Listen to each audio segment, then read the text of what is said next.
ఈరోజు ఆత్రేయపురం ఉత్సవాల్లో చాలా ఘనంగా జరుగుతున్నాయి. డాక్టర్ బిఆర్ అంబేద్కర్ కోనసీమ జిల్లా కొత్తపేట నియోజకవర్గం ఆత్రేయపురం మండలంలో లొల్లాకుల దగ్గర చాలా పడవ పోటీలు, డ్రాగన్ పోటీలు చాలా ఘనంగా జరుగుతున్నారు. మనకు అసలు కేరళను తలపించేలాగా పడవ పోటీలు నిర్వహించడం చాలా ఆనందకరంగా ఉందని ప్రేక్షకులు చెప్తున్నారు. ఇప్పుడు మనం చూస్తున్నాం, ఇది సర్దార్ కాటన్ ఒక గోదావరి ట్రోఫీని పెట్టారు. ఇది చాలా ప్రసిద్ధిగా వచ్చింది. సర్దార్ కాటన్ గోదావరి ట్రోఫీ అని గత 2-3 సంవత్సరాల నుంచి జరుగుతున్నాయి. దీన్ని స్థానిక ఎమ్మెల్యే బండారు సత్యానందరావు చాలా ప్రత్యేకంగా తీసుకుని ఏపీ టూరిజం వాళ్ళు తీసుకుని దీన్ని ఈ పండుగని చాలా ఘనంగా జరుపుతున్నారు. సంక్రాంతి అప్పుడే వచ్చింది అన్నట్టుగా అన్న రీతిలో చాలా బహుబాగుగా జరుగుతున్నాయి. కోనసీమ అందాలని కేరళ అందాలను తలపించేలాగా కోనసీమ అందాలు చాలా బహుబాగుగా జరుగుతున్నాయి. అలాగే ఈరోజు డ్రాగన్ పోటీలు జరుగుతున్నాయి. డ్రాగన్ పోటీలో దాదాపు 22 జట్లు వచ్చిన నిర్వాహకులు చెప్తున్నారు. కోనసీమ అంటేనే ప్రకృతి సౌందర్యానికి, పచ్చదనానికి మారుపేరు. అలాంటి కోనసీమలో కేరళను తలదన్నేలా అభివృద్ధి చేయడమే లక్ష్యంగా ఆత్రేయపురం ఉత్సవాలను ఘనంగా నిర్వహిస్తున్నారు. సంక్రాంతి సంబరాల్లో భాగంగా తాడిపూడి వంతెన వద్ద ఆత్రేయపురం ఉత్సవాలకు ప్రత్యేక ఆకర్షణగా డ్రాగన్ పడవల పోటీలు జరుగుతున్నాయి. గోదావరి తీరాన జరుగుతున్న ఈ పడవల పోటీలు పర్యాటకులను విశేషంగా ఆకట్టుకుంటున్నాయి.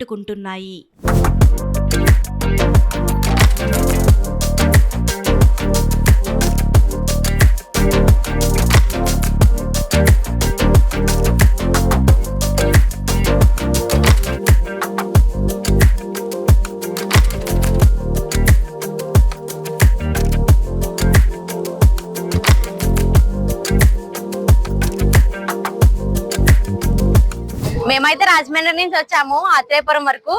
సో మేమైతే లాస్ట్ 2-3 ఇయర్స్ నుంచి ఇక్కడికే వస్తున్నాము. ఎక్కువగా మన కోనసీమ జిల్లాలో కోడి పందాలకు ఎక్కువగా ఆసక్తి చూపిస్తూ ఉంటారు కదా. అలానే ఇలాంటి పడవ పోటీలు, అలానే స్విమ్మింగ్ పోటీలు కూడా కొంచెం ఎక్కువ ఇంట్రెస్ట్ చూపిస్తున్నారు ఈ మధ్య. మేమైతే 2-3 టైమ్స్ వరకు వచ్చాము లాస్ట్ 2-3 ఇయర్స్ నుంచి. చాలా బాగుంటుంది. మన చాలా ఇయర్స్ నుంచి సాంప్రదాయంగా వస్తున్న పోటీలు అనమాట ఇవైతే. మీరందరూ కూడా ఈసారి కోడి పందాలు కాకుండా ఇలాంటివి కూడా ఎంకరేజ్ చేసి వస్తారని మనస్ఫూర్తిగా కోరుకుంటున్నాను. చూడడానికి అయితే చాలా అందంగా ఉంటుంది. మనకి ఇలాంటి సాంప్రదాయంగా వస్తున్న పోటీలు కూడా మనం ఎంకరేజ్ చేయాలి. ఓకేనా? అందరికీ హ్యాపీ సంక్రాంతి. మాది హైదరాబాద్ అండి, మేము ఉండేది. సో బట్ మా నేటివ్ వచ్చి మోరిపోడు, మలింగపురం దగ్గర. సో మేము ఇక్కడ వాడపల్లి వచ్చి వెంకటేశ్వర స్వామి టెంపుల్ కి వచ్చి మార్నింగ్ దర్శనం చేసుకుని ఇలా ఇక్కడ ఫెస్టివల్ ఉంటే వచ్చాం. సో 3 days ముందే స్టార్ట్ అవడం. సో ఇక్కడ పడవల పోటీలు అండ్ కైట్ ఫెస్టివల్ అండ్ ముగ్గుల పోటీలు లాంటి చేసాం. సో ఫ్యామిలీతో టైం స్పెండ్ చేయడానికి బాగుంది. సో 3 days ముందే. సో నెక్స్ట్ అలాగే 14, 15, 16 కొనమ భోగి సంక్రాంతి అని కొనమ కదా. సో 3 days కోడి పందాలు అవి ఉంటాయి కదా. సో 3 days ముందు చాలా ఫ్యామిలీతో స్పెండ్ చేయడానికి బాగుందండి. మీకు ఎలా అనిపించింది? ఇక్కడ నిర్వహణ ఎలా ఉంది? అంతా బాగానే ఉందా? అంతా బాగానే కండక్ట్ చేశారు. సో చూడడానికి వీలుగా కూడా బ్యారికేడ్లు అవి పెట్టి, చైర్స్ అవి పెట్టి, సో ఫ్యామిలీతో చూడడానికి అవి బాగానే వీలుగా ఉంది. ఈ రోజు జరుగుతున్నటువంటి బోట్ ఫెస్టివల్ చాలా ఆనందంగా, ఈ రోజు చాలా జనం వేలాదిగా తరలి వచ్చి బోట్ ఫెస్టివల్ చూడటం జరుగుతుంది. ఇది నిన్న స్టార్ట్ అయ్యింది. ఇది రానున్న రోజుల్లో కూడా దీన్ని మరింత స్వాభావితం చేసి వచ్చే సంవత్సరం ఇంకా కూడా రెట్టింపు ఉత్సాహంతో చేయాలనే ఉద్దేశంతో మేము ఇక్కడ నిర్వాహకులు కానివ్వండి, అలాగే స్థానిక శాసనసభ్యులు అందరూ కూడా ప్రయత్నం చేస్తున్నాం. అంతేకాకుండా ఈ రోజు మీకు అందరికీ తెలిసిందే, ఎంత అంటే మేము కూడా ఎక్స్పెక్ట్ చేయలేదు ఈ రోజు ఇంతలా జరుగుతుందని. ఎంత జరగడానికి కారణమైనటువంటి ముందుగా మీడియా సోదరులకు అందరికీ కూడా పేరు పేరున ధన్యవాదాలు తెలియజేసుకుంటూ. My name is Jobin. I'm from Kerala, Kollam. நான் வந்து என்னோட ஃப்ளைபூட் ஷோ செய்யறதுக்கு வந்தது. இது ரொம்ப நல்ல ஆளுகள், ரொம்ப பெரிய fest. Thank you for the opportunity to ఊరికి ఎమ్మెల్యే. మాకే కొత్తగా ఉంది.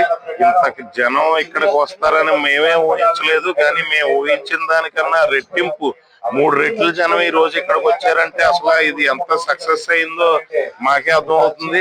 అసలు మేము ఊహించలేదు ఇంత జనం. మా కొత్తపేట నియోజకవర్గ ఎమ్మెల్యే బండారు సత్యానందరావు గారు కోరుకున్నది ఇదే. కానీ ఆయన కోరుకున్న దానికన్నా ఈ రోజు రెట్టింపు ఉత్సాహంతో ఆయన ఉన్నారు. అలాగే ప్రజలు కూడా అంతే ఆనందంగా ఉన్నారు. అసలు చాలా ఆనందంగా ఉంది. మేమే ఊహించలేదు ఎంత సక్సెస్ అవుతుంది ఈ ప్రోగ్రామ్ అని. మీరు చూసే ఉంటారు, అసలు ఎక్కడో జరిగి కేరళ ఈ పడవ పోటీలు మనకి ఇక్కడ జరుగుతున్నాయంటే చాలా ఆనందంగా ఉందండి.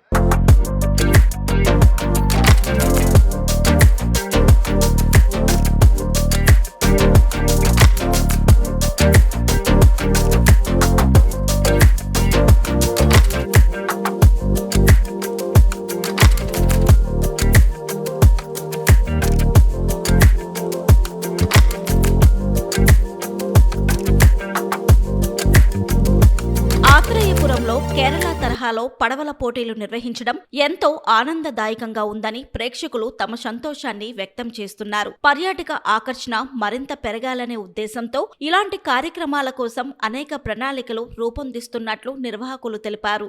గోదావరి తీరాన కేరళను తలదన్నేలా నిర్వహిస్తున్న పడవల పోటీలు, డ్రాగన్ బోట్ రేసులు ఆత్రేయపురం అందాలను మరింత వెలుగులోకి తీసుకొస్తున్నాయి. ఈ ఉత్సవాలను వీక్షించేందుకు పలు రాష్ట్రాల నుంచి పర్యాటకులు తండోపతండాలుగా తరలి వస్తున్నారు. ఆత్రేయపురం సంబరాల్లో వాటర్ ఫ్లై బోట్లు ప్రత్యేక ఆకర్షణగా నిలిచాయి. గౌరవనీయులు బండారు సత్యానందరావు గారు ఏదైతే విజన్తో దీన్ని స్టార్ట్ చేశారో, ఆయన ఏదైతే డ్రీమ్తో ఉన్నారో ఆ డ్రీమ్ మనకి ప్రతిఫలాలు అందబోతున్నాయనే సంకేతం మనకి నిన్న ఈ రోజు జరిగిన పండగ వాతావరణంలో మీకు తెలుస్తుంది. మన ఆత్రేయపురానికి కరువు వచ్చిందా అన్నట్టుగా పూతరేకులు కూడా దొరకట్లేదు అని చెప్పి బయట చెప్పుకుంటూ ఉంటున్నారు. ఉత్సవాల దెబ్బకి ఆత్రేయపురం కీర్తి పెరగబోతుంది, కోనసీమ ప్రభ కూడా పెరగబోతుంది. దీనికి సహకరించిన మీడియా మిత్రులందరికీ కూడా ధన్యవాదాలు తెలియజేసుకుంటున్నాము.